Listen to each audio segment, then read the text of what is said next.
Class 9 में next topic हम देखते हैं pressure in liquids. Okay, pressure in liquids. देखिए जैसे कि हमने पढ़ा है कि सॉलिड्स जो होते हैं वो कैसा, सॉलिड्स जो होते हैं वो फोर्स किधर लगाते हैं, डाउनवर्ड डायरेक्शन में। आपने प्रेशर निकाला था, हालांकि प्रेशर एक स्केलर क्वांटिटी होती है, ठीक है, शायद लास्ट क्लास में मैंने नहीं बताया था, सुन लीजिए। Pressure is a scalar quantity. Okay, याद रख लीजिए इस बात को।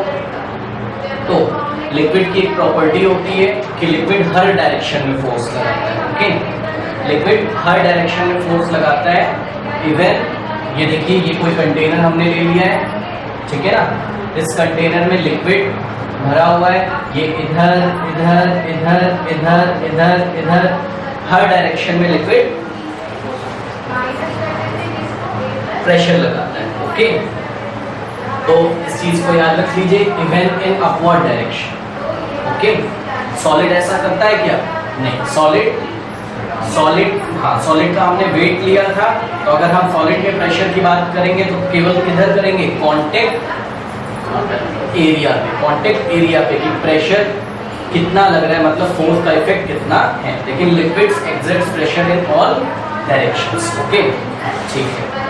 अब देखिए लिक्विड्स के बारे में हमने समझा, इसमें एक हम प्रैक्टिकल कर सकते हैं। देखिए प्रैक्टिकल क्या हम करने जा रहे हैं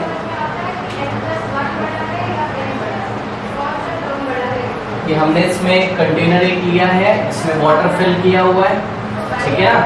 देखिए इसमें अलग अलग जगह अलग अलग पोजीशंस पे होल किया हुआ है मैंने। देखिए यहाँ होल किया है नीचे, ठीक है, यहाँ पे होल किया है, यहाँ होल किया है। हम देखते हैं कि नीचे वाला लिक्विड जो है वो काफी दूरी पर गिरता है, उसके ऊपर वाला यहाँ गिरता है, उसके ऊपर वाला यहाँ गिरता है, ठीक है ना। ये इस बात को प्रूफ कर रहा है, ध्यान से देखिए, जितना आप इस फ्री सरफेस से जितने डेप्थ पे आते जाओगे, जितने डेप्थ पे आते जाओगे, हम प्रेशर क्या होता जाता है, इंक्रीज। तभी तो ये लिक्विड कहाँ तक जा रहा है, दूर तक, ठीक है। तो यहाँ आप फॉर्मूला यूज करिएगा, P is equals to rho h g. क्या यूज करेंगे, P is equals to rho h g. What is rho? Rho is the density of the liquid, rho is density of the liquid, okay, h is the depth, h क्या है, depth। और ये हम major कहाँ से करेंगे, from free surface, from free surface, ठीक है। इसको आप इस तरीके से समझ सकते हैं। मान लीजिए कोई रिवर है या कोई पॉन्ड है, काफी गहरा कोई पॉन्ड है, पॉन्ड में या सी में, जैसे जैसे आप समुद्र में नीचे उतरेंगे, ये देखिए h का वैल्यू क्या होता जाएगा, इंक्रीज। ये h में कहाँ से मेजर कर रहा हूँ, ऊपर, ठीक है, फ्री सरफेस से। वैसे वैसे h का वैल्यू बढ़ता जाता है और प्रेशर का वैल्यू बढ़ता जाता है। ओके, और g को हमको पता है, g क्या है, acceleration due to gravity. Okay, तो नोट करिए। अच्छा, सबसे पहले इसमें हम समझते हैं एक टर्म और, अभी हमने समझा कि लिक्विड हर डायरेक्शन में प्रेशर लगाता है, ठीक है ना। इसी में एक चीज और हमें समझना है कि फ्लूइड्स क्या होते हैं। Okay, what do you mean by fluids? तो सुनिए भाई, फ्लूइड्स क्या होते हैं, the substance which can flow. जैसे कि एयर है या कोई गैस है, वो भी फ्लो कर सकती है, ठीक है ना। लिक्विड को आपने ऐसा फर्श पे छोड़ दिया, जमीन पे छोड़ दिया, वो भी फ्लो कर जाता है। तो जितने भी सब्सटेंस फ्लो कर सकते हैं उनको हम क्या बोलते हैं, फ्लूइड्स। ओके, तो सबसे पहले नोट कर लेते हैं, दो substances which can, what are fluids? दो substances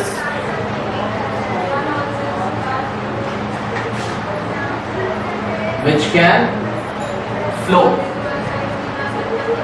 those substances which can flow are called, which can flow easily are called fluids। उनको हम क्या बोलते हैं, fluids बोलते हैं, ठीक है ना।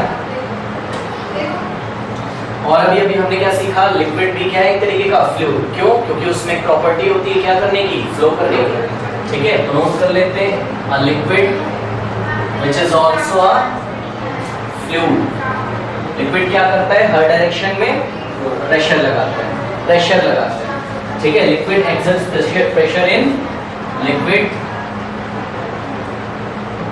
exerts pressure in all directions,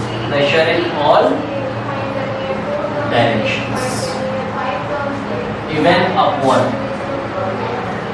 यहाँ तक कि ऊपर की डायरेक्शन में भी वो प्रेशर लगाता है, ठीक है। एग्जांपल आपको समझ में आया, जैसा जैसा फ्री सरफेस से नीचे आते जाएंगे प्रेशर की वैल्यू क्या होती जाएगी, बढ़ती जाएगी, बिकॉज देखिए डेंसिटी तो कांस्टेंट होती है किसी लिक्विड की, जी भी क्या होता है, कांस्टेंट होता है किसी दिए गए प्लेस पे, तो P is directly proportional to H। H क्या है, डेप्थ फ्रॉम फ्री सरफेस, ठीक है ना, ये हो गया। अच्छा, इसके बाद देखिए लिक्विड्स में एक और प्रॉपर्टी होती है, लिक्विड्स क्या, फ्लूइड में एक तरीके की प्रॉपर्टी होती है, फ्लूइड में कौन सी प्रॉपर्टी होती है, आपने इसको देखिए कभी महसूस किया होगा, जब आप बात कर रहे होते हैं, नहा रहे होते हैं, While taking a bath, आपका मग जब तक टब में रहता है तब तक तो आपको हल्का लगता है, जैसे ही हवा में आ जाता है आपको भारी लगता है। उसका रीजन क्या है, सुनिए, उसका रीजन ये है कि जब तक मग अंदर रहता है ऐसा टब में, ठीक है, इस पे ऊपर की डायरेक्शन में एक फोर्स लग रहा होता है, ओके, इस पे ऊपर की डायरेक्शन में फोर्स लग रहा होता है, जो आपने इसको ऐसा पकड़ा है आपको क्या करता है, वो फोर्स सपोर्ट करता है, इसलिए मग आपको कैसा लगता है, हल्का लगता है। इसी फोर्स को हम बायंट फोर्स बोलते हैं, और लिक्विड की इस प्रॉपर्टी को हम क्या बोलते हैं, बायंसी, ओके। तो देखिए नोट कर लेते हैं, व्हाट इज बायंसी या व्हाट इज बायंट फोर्स, सबसे पहले हम नोट कर लेते हैं what is buoyancy. The property of liquid to exert an upward force on a body immersed in it। या एक काम करते हैं, सबसे पहले हम नोट करते हैं what is buoyant force।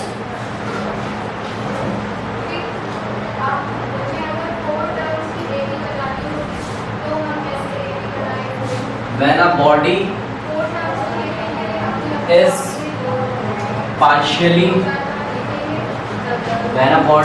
partially or wholly immersed in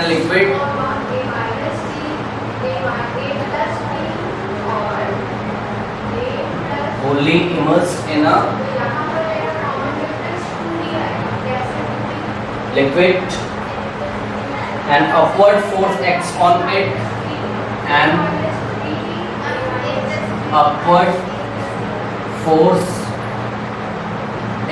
on it, सुनिए इस बात का क्या मतलब है, when a body is partially or wholly immersed, मतलब या तो आप किसी बॉडी को फ्लूइड में पूरा ऐसा अंदर डाल दें, या हाँ आधा अंदर डालें, अब वो अंदर जाता है नहीं जाता वो सारी चीजें भी हम डिस्कस करेंगे, बट ऊपर की डायरेक्शन में क्या लगेगा, एक फोर्स लगेगा, इसी फोर्स को हम क्या बोलेंगे, बायंट फोर्स, ठीक है, या इसको हम अपथ्रस्ट भी बोलते हैं, okay.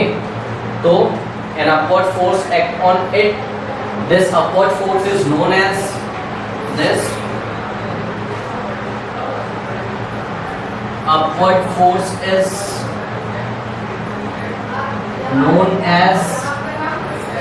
upthrust, okay, is known as upthrust, or you can say it is known as what, buoyant force, okay, buoyant force, ये हो गया हमारा, ठीक है ना। अब देखिए कौन लगाता है ये बायंट फोर्स, बताइए, फ्लूइड लगाता है, ठीक है ना, किस पे लगाता है, जिस ऑब्जेक्ट को हमने इमर्स किया है, इमर्स मतलब समझते हैं, ऐसे समझ दिया, आप ऐसा डुबो दिया है उसमें, किसमें, फ्लूइड में, ठीक है ना।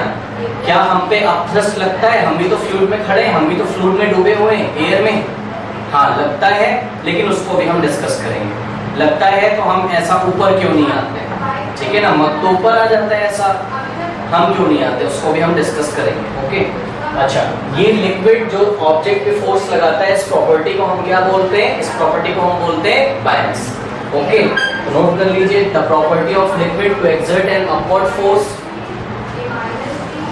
द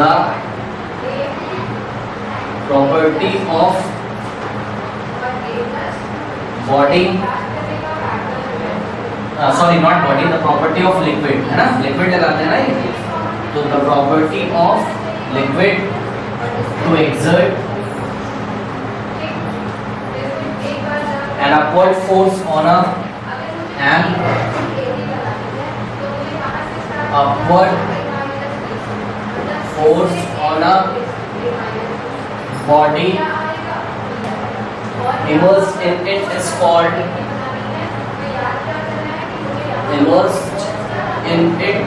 called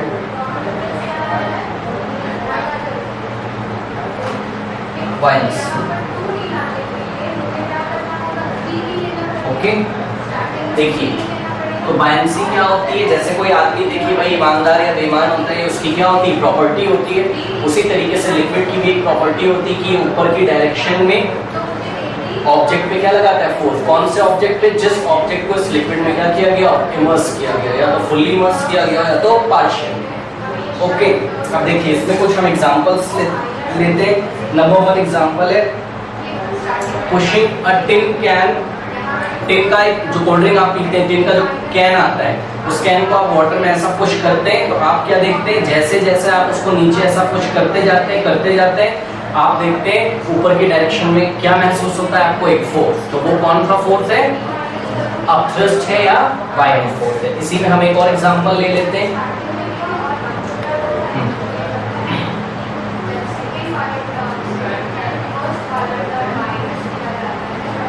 देखिए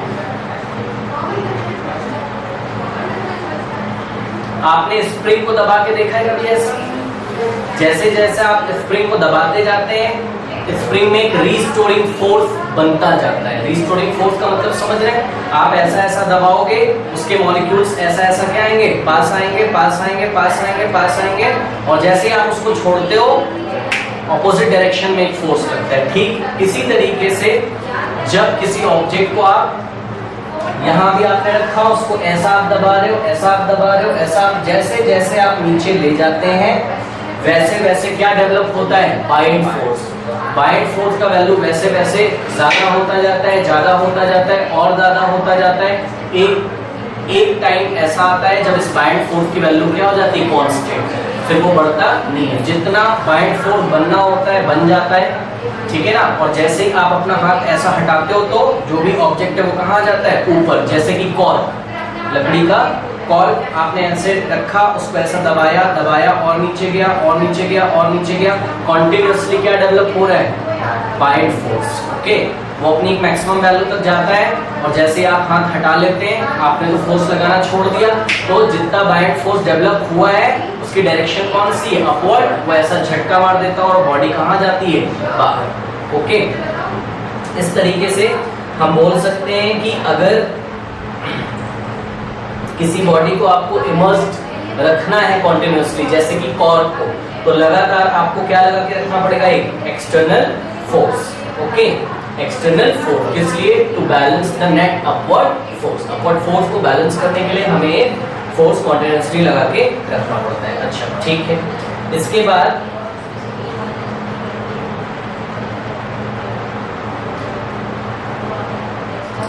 ओके, अब इसमें हमें कुछ बात ध्यान देनी है। उससे देखिए, ये जो ऑब्जेक्ट ऐसा मैंने इमर्स किया है, इसमें कितने फोर्स लग रहे हैं, there are two forces. There are two forces. Number one is, इसको ऐसा हटा देते हैं, यहाँ से लीक नहीं हो रहा है, ठीक है ना। देखिए, टू फोर्सेस लगते हैं इस पे, ये ऑब्जेक्ट है। देखिए, एक तो बॉडी का क्या लगता है, वेट। बॉडी का क्या लगता है, वेट। डाउनवर्ड डायरेक्शन में बॉडी का वेट लगता है, और अपवर्ड डायरेक्शन में क्या लगता है, अपथ्रस्ट या बायंट फोर्स। तो there are two forces acting on the body, ये आपको ध्यान रखना है। हम इसमें चल के आगे डिस्कस करते हैं। ओके, अच्छा सुनिए, एक हम इसमें नोट बना लेते हैं। जब कॉर्क को हम इमर्स करते हैं, ठीक है ना, जब कॉर्क को हम वाटर में इमर्स करते हैं, तो हम अपनी फिंगर पे कुछ अपवर्ड फोर्स एक्सपीरियंस करते हैं। इस अपवर्ड फोर्स की वैल्यू क्या होती है, सुन लीजिए ध्यान से। इस अपवर्ड फोर्स की वैल्यू होती है difference between upthrust and weight. क्या मैंने बोला? Difference between upthrust and weight. थोड़ा सा ध्यान दें, ये इंपॉर्टेंट कंसेप्ट है, ये नोट कर लिया आपने। देखिए इसमें हमें समझने वाली चीज है, सब समझ लेते हैं थोड़ा सा और नोट भी कर लेते हैं।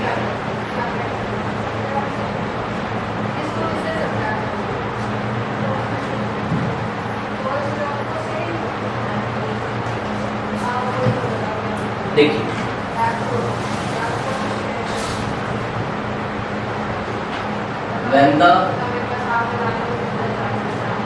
when the cork is kept immersed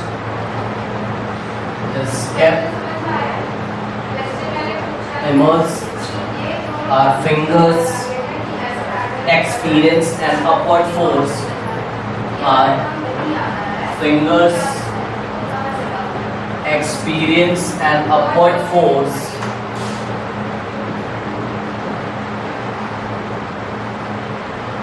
ध्यान में, our finger experience an upward force equal to the difference between upthrust and weight, equals to the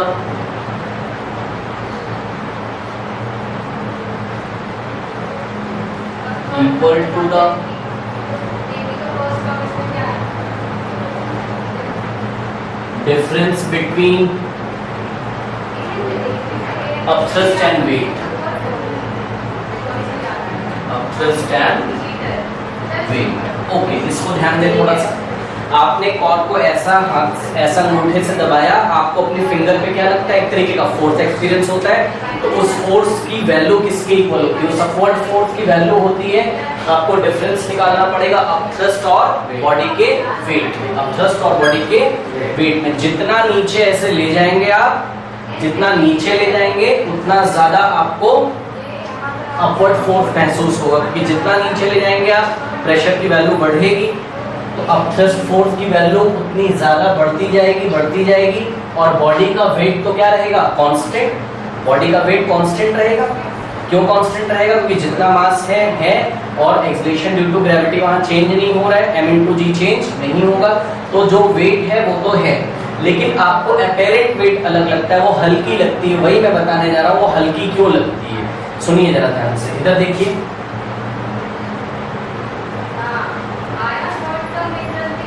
यहाँ पर हम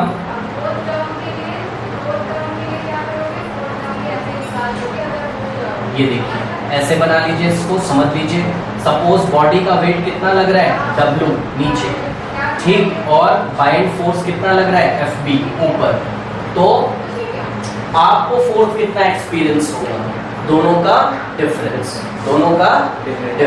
ठीक है। दोनों का डिफरेंस कैसे महसूस होगा? W minus FB। इस तरीके से आप इसको समझ सकते हैं। मान लीजिए बॉडी का वेट है 5 न्यूटन और आपको बाइंड फोर्स लिक्विड में लग रहा है सपोज 4 न्यूटन, ठीक है ना। तो आपको कितना एक्सपीरियंस होगा upward force? 5 minus 4, 5 newton minus 4 newton, that is equals to 1। ये फोर्स आपको महसूस होगा। ओके, नाउ अब लिक्विड्स की तरह क्या गैसेस भी बाइंड फोर्स लगाती हैं, या लिक्विड की तरह क्या गैसेस के पास भी बायंसी होती है? आंसर है यस। जितने भी फ्लूइड्स होंगे सब में बायंसी की प्रॉपर्टी होती है, मतलब वो अपवर्ड डायरेक्शन में एक फोर्स लगा सकते हैं, ठीक है ना। अच्छा, तो हम भी तो किसमें खड़े हुए हैं? फ्लूइड में। एयर क्या एक तरीके का फ्लूइड, क्योंकि फ्लूइड का डेफिनेशन क्या बताया था मैंने? ऐसे सब्सटेंस जो फ्लो कर सकते हैं वो क्या होते हैं? फ्लूइड। तो एयर भी तो फ्लो करती है, एयर भी तो बहती है ना। अगर उसको जगह मिलती तो एयर भी तो फ्लो करती है। तो एयर अगर फ्लो करती है तो एयर भी क्या लगाएगी? बायंड फोर्स अपवर्ड डायरेक्शन में। तो बताइए मैं ऐसा नीचे जमीन पे क्यों हूँ, या आप क्यों बैठे हुए हैं? तो इसका आंसर है कि हमारी बॉडी का जो वेट होता है, ठीक है ना, हमारी बॉडी का जो वेट होता है, weight is very large than the upthrust, या very large than the upward force, ठीक है ना, exerted by the air on the body। Okay, ये देखिए ये ऐसे बॉडी है हमारी, और अपथ्रस्ट किधर लग रहा है? ऊपर लग रहा है। या बाइंड फोर्स कैसा लग रहा है? ऊपर लग रहा है। और वेट कैसा लग रहा है बॉडी का?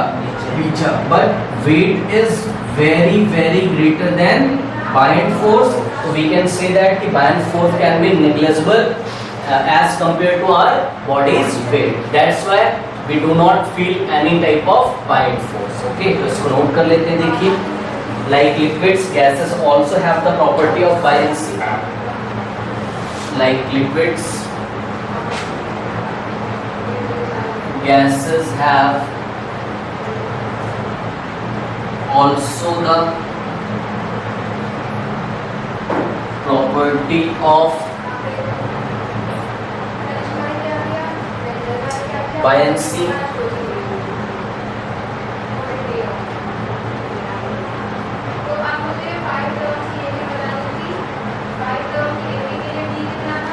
Okay.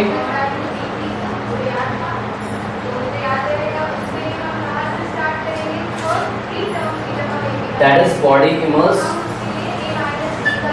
in a gas also experience an upthrust. ठीक है, मतलब अगर कोई बॉडी फ्लूइड या गैस में इमर्स होगी तो वो भी क्या एक्सपीरियंस करेगी? Buoyant force. ओके, अब रीजन लिख लेते हैं. Buoyant force due to air we don't experience. Note कर लेते हैं. देखिए, we don't experience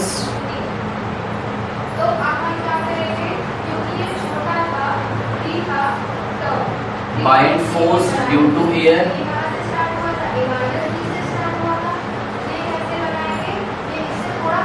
because it is negligible. It is negligible as compared to our weight. It is negligible as compared to our body's weight. अच्छा, अब देखिए इसके लिए एक एक्सपेरिमेंट आप समझ सकते हैं. हमने क्या किया, देखिए हाइड्रोजन से भरा जो गुब्बारा होता है, बलून. ओके, बलून पे क्या अपथ्रस्ट नहीं लगता है? उस पे लगता है. सुनिए, उस पे क्यों लगता है अपथ्रस्ट? ऐसा गुब्बारा क्यों हवा में आप उसमें हाइड्रोजन भरते तो क्यों वो अपवर्ड डायरेक्शन में जाता है? तो उसका आंसर है क्यों जाता है? Due to upward force. Upward force means सीधे शब्दों में बोले तो क्या लगता है? अपथ्रस्ट लगता है. अब देखिए ऐसा क्यों होता है. भाई हाइड्रोजन गैस काफी हल्की होती है, आपको पता है, ठीक है ना. हाइड्रोजन गैस के बलून वाले केस में क्या होगा, ये देखिए, ये बलून है, ठीक है ना. तो इसमें कौन सी गैस पहले बताइए? Hydrogen gas. हाइड्रोजन का फॉर्मूला H2 होता है. ये काफी लाइटर गैस होती, काफी हल्की गैस होती, ठीक है ना. इसका वेट कैसा होगा? बहुत कम कि बहुत ज्यादा? बहुत कम, ठीक है. Weight of the balloon, weight of the balloon is very less than buoyant force exerted by air. कौन ज्यादा हो गया बताइए यहाँ पर? Buoyant force. तो बायंट फोर्स लगेगा क्योंकि Fb किससे ज्यादा है? बॉडी के वेट से, मतलब बलून के वेट से, इसलिए Fb ऊपर की डायरेक्शन में लगेगा और बलून कहाँ जाएगा? ऊपर. जो ज्यादा होगा उसी के डायरेक्शन में जाएगा. यही रीजन है कि the balloon rises up. Okay, the balloon will rises. Okay, ये हो गया. नाउ अब बायंट फोर्स हमने देख लिया, ठीक है ना. बायंसी क्या होती है हमने देख लिया. ओके, अब बायंट फोर्स का इफेक्ट आपको क्या दिखाई पड़ता है? It is the buoyant force which makes heavy body seem lighter in water. Buoyant force के कारण ही हैवी बॉडी हमको कैसी लगती है? लाइटर. इसका एक बहुत बेस्ट एग्जांपल आप इस तरीके से समझ सकते हैं. जब आप कुएं से पानी निकालते हैं, कुएं से पानी कभी निकाला है आपने? हाँ, नहीं निकाला है, कोई बात नहीं. छोटा सा टंकी होगा, उससे अगर आप बकेट से ऐसा पानी निकालते हैं, या चलिए कुएं से मान लीजिए पानी निकालते हैं, तो जब तक बकेट कहाँ होता है? कुएं. जब तक बकेट कुएं में होता है, ध्यान दें इधर, यहाँ पे मैं आपको ये वाला केस दिखा रहा हूँ, इसको आप समझने की कोशिश करिए. ये देखिए, ये वेल है हमारा, कुआं है, और ये सेटअप कुछ लगा हुआ है ऐसा, रस्सी गई अंदर, ये बकेट है। देखिए जब तक बकेट किसमें, वाटर में है, बकेट का वेट W नीचे लगेगा, ठीक है ना। बाइंड फोर्स कहाँ लगेगा, ऊपर, ये FB है, बाइंड फोर्स है, ठीक। तो मुझे कितना फोर्स लगा के इसको बाहर निकालना पड़ेगा। पहले इस बाल्टी पे जो है रिजल्टेंट हमको कितना, अभी अभी मैंने आपको बताया था कि हमको इस पे देखिए रिजल्टेंट फोर्स कितना एक्सपीरियंस होगा। तो आंसर है, पहले इस तरीके से सोचिए, देखिए इसको आसान कर लीजिए। पहले सोचिए, मान लीजिए FB ना लगता, मान लीजिए बाइंड फोर्स, तो इस पे कितना फोर्स लगता है, W टोटल नीचे। अभी कितने लग रहे हैं, 2 बाइंड फोर्स, W नीचे है, बाइंड ऊपर है, तो रिजल्टेंट क्या आएगा, कम। ये दोनों एक दूसरे को कैंसिल कर देंगे, अब डिपेंड करता है, वैसे तो यहाँ पे W ज्यादा होगा। तो देखिए रिजल्टेंट फोर्स निकाल लीजिए, कितना आएगा resultant force, W minus FB, कितना आएगा, W माइनस। आप इसको इस तरीके से समझ सकते हैं, जैसे ये 5 न्यूटन है और ये 2 न्यूटन है, क्या मैंने बोला, 5 है और ये 2, इसको आप इस तरीके से समझ सकते हैं। मान लीजिए फिर से वही वाला एग्जांपल सुनिए, डस्टर को आप 5 न्यूटन से खींचते हैं, ध्यान से सुनिए, डस्टर को आप 5 न्यूटन से खींचते हैं और मैं 2 न्यूटन से, तो रिजल्टेंट फोर्स कितना आएगा, 3 न्यूटन। 5 माइनस 2 किसकी तरफ आएगा, ज्यादा वाले की तरफ, आपकी तरफ, ठीक है ना। तो सेम उसी तरीके से ये अगर वेट 5 न्यूटन है और बाइंड फोर्स कितना लग रहा है, सपोज 2 न्यूटन, तो 5 माइनस 2 कितना हो जाएगा, 3। तो 3 न्यूटन किधर लग रहा होगा, इस पे नीचे। क्या ये इसका असली वेट है, आंसर है नहीं। क्या है इसका अपेरेंट वेट, ऐसा हमें लगता है। तो मेरे को कितना दम लगाना पड़ेगा बताइए, क्या मेरे को 5 न्यूटन के लिए काम करना पड़ेगा, नहीं, मुझे किसके लिए करना पड़ेगा, 3 न्यूटन के लिए। तो मैं 3 न्यूटन के लिए लगाऊंगा फोर्स, तो 3 न्यूटन के को अपोज करने के लिए मैं भी कितना लगाऊंगा, 3। बाल्टी ऊपर आएगी, ऊपर आएगी, ऊपर आएगी, बकेट जैसे ही वो पानी से हवा में आ जाएगी, यहाँ पे देखिए कौन खत्म हो जाएगा, FB, बाइंड फोर्स खत्म हो जाएगा, क्योंकि बाइंड फोर्स कौन लगाते हैं, फ्लूइड, ठीक है ना। हालांकि फ्लूइड अभी भी है, एयर है, लेकिन एयर का बाइंड फोर्स बहुत कम होता है, हमने देखा। तो buoyant force approximately equal to कितना हो जाएगा, 0। तो ये कितना हो जाएगा, लगभग 0। अब जो बकेट का वेट है मुझे कितना महसूस होगा, 5 न्यूटन। अब मुझे कितना उठाना पड़ेगा बताइए, 5 न्यूटन। समझ में आया, तो मुझे ज्यादा दम लगाना पड़ेगा, ठीक है। तो इसको हम नोट कर लेते हैं, यही बात है कि इट इज द बायल्स फोर्स। अगर आपसे कोई पूछे कि what is the cause that makes heavy bodies seem lighter in the water, तो आंसर है इसका कॉज क्या है, बायंड फोर्स, ठीक है। तो इसको देखिए नोट कर लीजिए।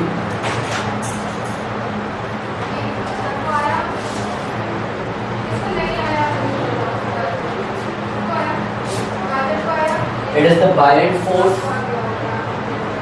It is the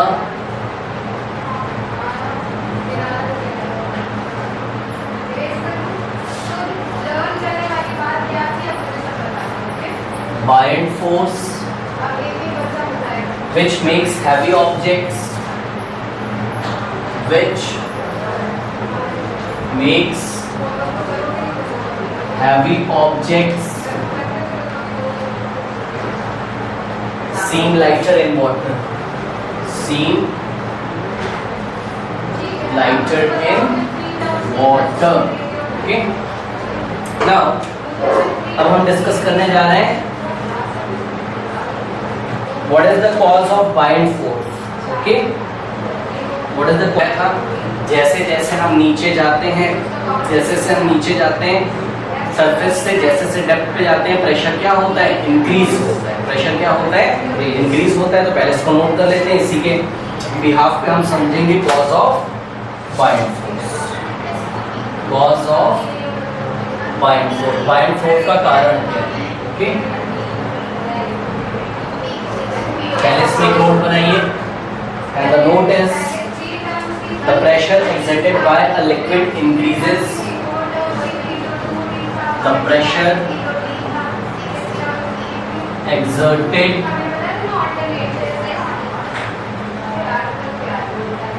pressure exerted by the liquid increases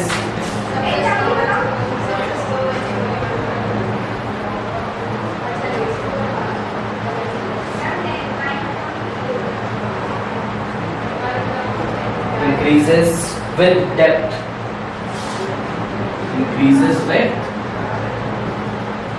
depth and x in all direction. Okay, बताइए हर डायरेक्शन में प्रेशर काम करता है। अच्छा, अब इसको समझने के लिए मान लीजिए हमारे पास ये वेसल है, ऐसा एक बर्तन है और इसमें ध्यान से देखिए ये ऐसा वाटर फिल है सपोज, ठीक है ना, ये क्या है, ऐसा वाटर फिल है।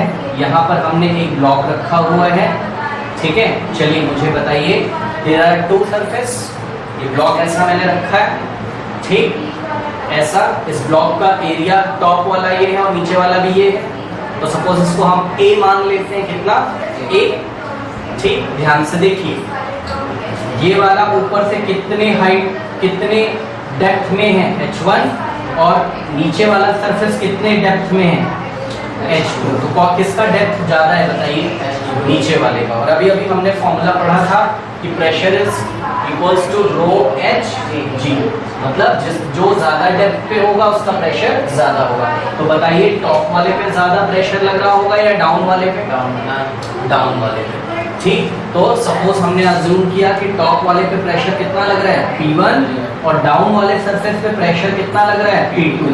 देखिए इसका एरो मैंने ऐसे क्यों दिखाया और उसका एरो मैंने ऐसे क्यों दिखाया है, उसका रीजन है क्यों, क्योंकि pressure x in all direction, मैं कहीं भी दिखा सकता हूँ, pressure x in all direction, pressure सभी डायरेक्शंस में काम करता है, ठीक है ना।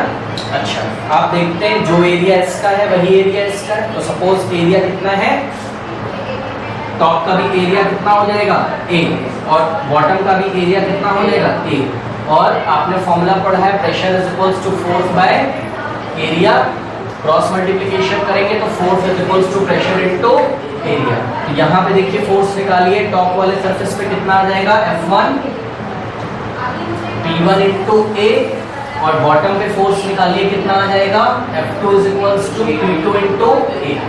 अब देखिए नीचे प्रेशर क्या है, ज्यादा, ऊपर प्रेशर क्या है, कम, तो सब there is a some pressure difference, pressure difference कितना होगा, P2 माइनस P1। फिर से ध्यान से देखें, प्रेशर डिफरेंस कितना होगा, प्रेशर डिफरेंस कितना है बताइए, P2 माइनस P1। इसी प्रेशर डिफरेंस के कारण, इसी प्रेशर डिफरेंस के कारण एक नेट अपथ्रस्ट फोर्स लगेगा ऊपर की डायरेक्शन में, okay. Due to this pressure difference, due to this pressure difference, there will be an upthrust, there will be an upthrust on the block।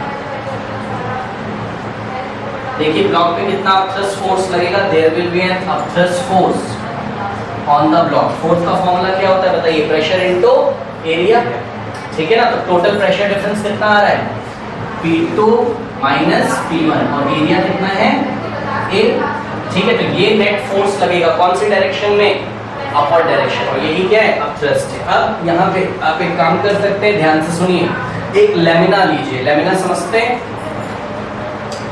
ऐसा पतला ऐसा पन्नी ले लीजिए, पन्नी जो सेलोफिन होती है, ऐसी पतली पन्नी लीजिए, आप ऐसे सरफेस पे रखते हैं, वो नीचे चली जाती है। उसका रीजन क्या है, उस पे नेट अपथ्रस्ट क्यों नहीं लग रहा है, ध्यान से सुनिए।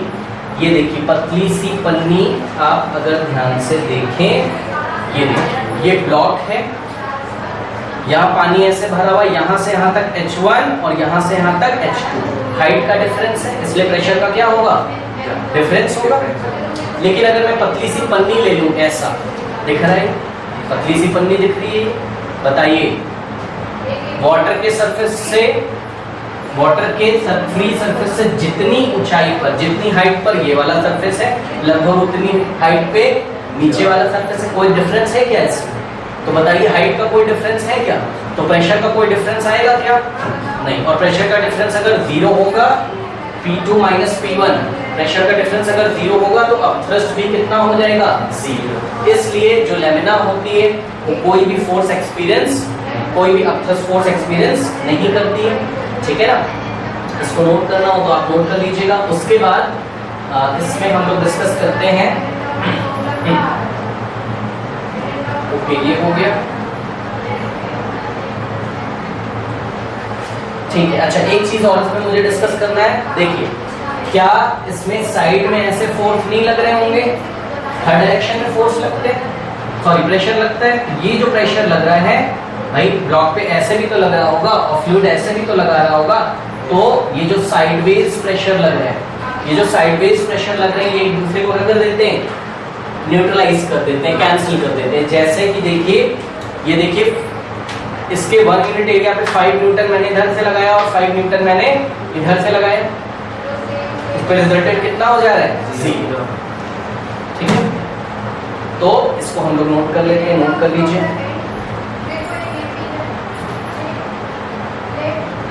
The thrust on the side walls of the body, the thrust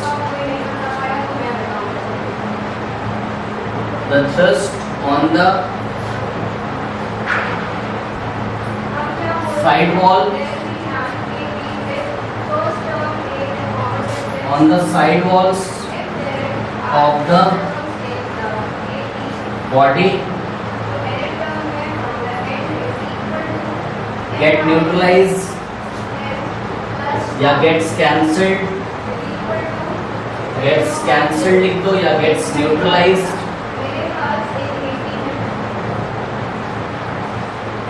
What is the reason? Because they are equal in magnitude and opposite in direction।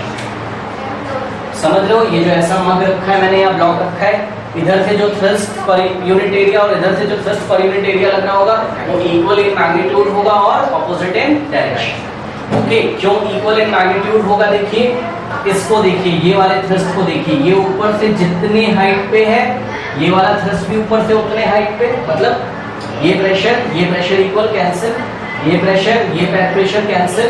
लेकिन ये वाले सरफेस और ये वाले सरफेस के प्रेशर कैंसिल नहीं होंगे, क्योंकि ये सरफेस इतनी हाइट पे और ये सरफेस इतनी हाइट पे। हाइट का डिफरेंस है। हाइट क्या, हम गलत शब्द का यूज कर रहे हैं, डेप्थ। डेप्थ क्या है? डिफरेंस। तो जो नीचे वाली डेप्थ, जो ज्यादा डेप्थ पे होगा वहां प्रेशर ज्यादा होगा, और जो कम डेप्थ पे होगा वहां प्रेशर कम। इसलिए डेप्थ के डिफरेंस के कारण प्रेशर डिफरेंस होता है। P is directly proportional to depth। Okay, okay, तो ये हमने लिखा है, the thrust on the side walls of the body gets cancelled या neutralized because they are equal in magnitude and opposite in direction। Because they are equal in magnitude and opposite in direction। Equal in magnitude and opposite in directions। इसको note कर लीजिए। उसके बाद इसमें हम इस point को हम समझते हैं।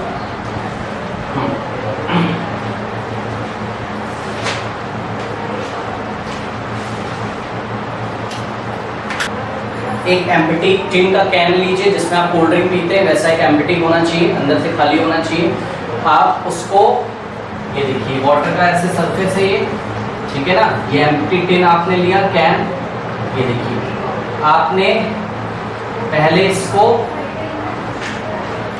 कितना वॉल्यूम इसका अंदर किया, आप देखते हैं आपको कम ऊपर की डायरेक्शन में कम अपथ्रस्ट एक्सपीरियंस हो रहा है। जब आप इसको और ऐसे नीचे करते हैं तो इसका और वॉल्यूम अंदर चला जाएगा। अब कैसा, थोड़ा सा और चला गया अंदर, कैसा दिखेगा ये, ऐसा। आप देखते हो आपको और ज्यादा अपथ्रस्ट एक्सपीरियंस होता है। तो इस प्रैक्टिकल से क्या प्रूफ होता है, जितना ज्यादा वॉल्यूम बॉडी का आप सबमर्ज करेंगे, किसमें, फ्लूइड में या लिक्विड में, उतना ज्यादा उस बॉडी पे क्या लगेगा, अपथ्रस्ट। इसको एक और एग्जांपल से समझा जा सकता है। देखिए,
पॉइंट है हमारे पास, larger the volume of the body submerged in fluid greater the upthrust. Okay, ध्यान से देखिए जरा, जितना ज्यादा वॉल्यूम होगा अपथ्रस्ट उतना ज्यादा होगा। ये जो अपथ्रस्ट लगता है या बाइंड फोर्स लगता है, ठीक है ना, it does not depends on the nature of the solid, it does not depends on the nature of the solid. सुनिए ध्यान से प्लीज इसको। मान लीजिए मैंने दो मेटल की बॉल ली है, दो मेटल की बॉल ली है, दोनों के वॉल्यूम क्या है, सेम। वॉल्यूम क्या रखा मैंने, सेम। इसका भी वॉल्यूम भी, इसका भी वॉल्यूम भी। वॉल्यूम समझते हैं, स्पेस में कितनी जगह वो ऑक्यूपाई कर रहा है। दोनों का वॉल्यूम सेम है, लेकिन दोनों के वेट अलग है। और दोनों के वेट क्यों अलग होंगे, क्योंकि दोनों का मास अगर अलग होगा, क्योंकि जी का वैल्यू एक प्लेस पे तो सेम रहेगा, ठीक है ना। तो m इंटू जी से अगर मास अलग है, ठीक, तो वेट और मास क्यों अलग होगा, क्योंकि दोनों की डेंसिटी क्या होगी, अलग। पर यूनिट वॉल्यूम में इसमें कम मास आता है, इसमें ज्यादा। तो दोनों के वेट अलग है, ध्यान से सुने, दोनों का नेचर अलग है। कोई गोल्ड हो सकता है, कोई सोडियम हो सकता है, या प्लेटिनम हो सकता है, अलग अलग मेटल है, वेट अलग है, ध्यान से सुनिए। लेकिन दोनों पे लगने वाला अपथ्रस्ट क्या होगा, सेम। क्यों अपथ्रस्ट सेम होगा, इसलिए क्योंकि वॉल्यूम क्या है, सेम। तो याद रखिए, अपथ्रस्ट वॉल्यूम पे डिपेंड करता है, ना कि बॉडी के वेट पे, ना कि बॉडी के नेचर पे। आप इसको इस तरीके से समझ सकते हैं, बता दे रहा हूं मैं। देखिए, मान लीजिए आपने एक मेटल की बॉल ली, ओके, मेटल की बॉल, ये मेटल की बॉल का वॉल्यूम, ओके ना, ये मेटल की बॉल है। देखिए, इसका मास m है, तो इसका वेट कितना आ जाएगा, m इंटू जी, mg। और आपने ना बहुत सारे फेदर्स लिए, पंख लिए, बहुत सारे फेदर्स लिए, कॉटन ले लीजिए, ये देखिए, ये इतने सारे आपने फेदर लिए, इसका भी मास कितना है, m। भाई कॉटन की डेंसिटी कम होती तो फैल जाएगा इससे। ये भी 2 किलोग्राम है, ये भी कितना है, 2 किलोग्राम, लेकिन ये ज्यादा जगह लेता है, इसका वॉल्यूम क्या है, ज्यादा है। तो देखिए, इसका जो वॉल्यूम है, volume of metal is less than volume of feathers. बताइए किसका वॉल्यूम ज्यादा है, फेदर्स का। तो ऐसा अगर मैं इनको ऐसा छोड़ूंगा तो ज्यादा अपथ्रस्ट किस पे लगेगा, जिसका वॉल्यूम ज्यादा है। किसका वॉल्यूम ज्यादा है, कॉटन का। तो इसलिए अगर उस पे अपथ्रस्ट लगेगा लगातार ऐसे ऊपर की डायरेक्शन में, ज्यादा अपथ्रस्ट लगेगा, तो बताइए देर से गिरेगी जमीन पे, ओके। ये आप समझ लीजिए अच्छे से। लेकिन ऐसा नहीं है कि ये बॉडी के वेट के कारण हो रहा है, बॉडी के वेट के कारण नहीं होता है ऐसा कि बॉल पहले गिर जाती है और फेदर्स बाद में गिरते, नहीं। ऐसा क्यों होता है, अपथ्रस्ट के कारण। कोई उसको रोक के रख रहा है, किसको, जिसका वॉल्यूम ज्यादा होगा उस पे अपथ्रस्ट ज्यादा लगेगा, ठीक। अब इसी प्रैक्टिकल को अगर हम वैक्यूम में करें, कहाँ करें, वैक्यूम समझते हैं, जहां कुछ भी ना हो, एयर भी नहीं होगी। अगर इसी प्रैक्टिकल को हम वैक्यूम में करते हैं तो दोनों ही ऑब्जेक्ट सेम टाइम पे गिरते हैं। उसका कारण है क्योंकि कोई वैक्यूम नहीं है, कोई फ्लूइड नहीं है, तो कोई अपथ्रस्ट नहीं लगेगा। तो जब अपथ्रस्ट ही नहीं लगेगा तो हम वॉल्यूम को बीच में क्यों लाएं, because volume is directly proportional to upthrust. कोई फ्लूइड ही नहीं है, वहां कोई अपथ्रस्ट लगाने वाला नहीं है, इसलिए दोनों सेम टाइम पे गिरते हैं, ओके। ये हो गया। उसके बाद अगला हम देखेंगे डेंसिटी के बारे में।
नेक्स्ट देखिए, ये जो बाइंड फोर्स लगता है किस पे डिपेंड करता है? डेंसिटी ऑफ फ्लूइड पे। ओके, फ्लूइड समझ रहे हैं, जिसमें आपने सबमर्ज किया है ऑब्जेक्ट को, जिस फ्लूइड की डेंसिटी जितनी ज्यादा होती है, डेंसिटी क्या होता है? मास पर यूनिट वॉल्यूम, मास पर यूनिट वॉल्यूम। ओके, जिस फ्लूइड की डेंसिटी जितनी ज्यादा होती है वो अपथ्रस्ट उतना ज्यादा लगाता है। जैसे कि हम लोगों को पता है, देखिए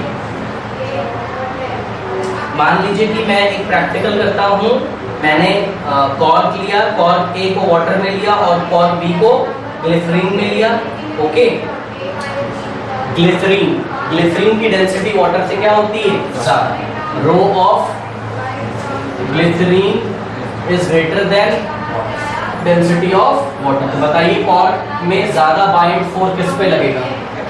ग्लिसरीन। ओके, या ये मार्कर मैंने ले लिया है, इसको मैं ग्लिसरीन में डालता हूं तो ग्लिसरीन की डेंसिटी ज्यादा है तो बाइंड फोर्स ज्यादा लगेगा, तो ये शायद फ्लोट करे और मार्कर पानी में क्या हो जाए? शायद डूब जाए। ठीक, इसी तरीके से आप समझ सकते हैं। देखिए जो मरकरी होती है, okay, mercury, mercury is a metal ना, जो कि लिक्विड में होता है, उसकी डेंसिटी बहुत ज्यादा होती है। Mercury has a very high density, that's why iron का जो पीस होता है, लोहे का पीस ना मरकरी में फ्लोट करता है। या शेयर करने वाली बात, ठीक है ना? तो इसका रीजन आप क्या बताएंगे? बताइए, because mercury has very high density.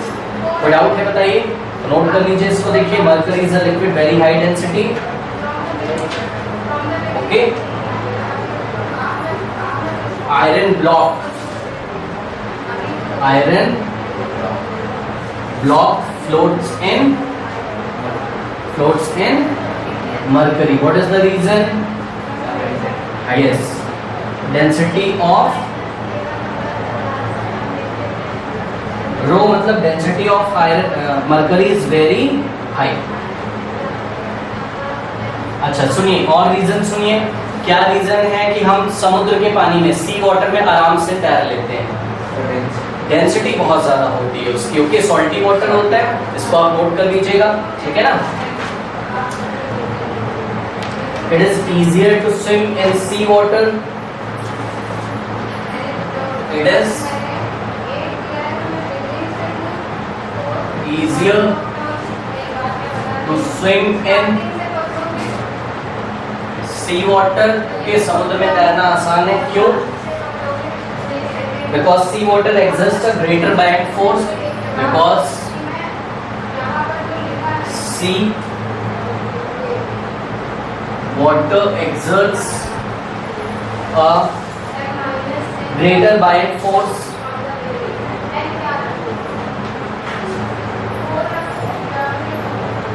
a greater buoyant force on the swimmer, on the swimmer. तैरने वाला जो बंदा है उस पे ज्यादा फोर्स लगेगा। What is the reason? Due to its high density. Due to its high density. Okay. Now, the third characteristic is the upthrust act on the body in upward direction.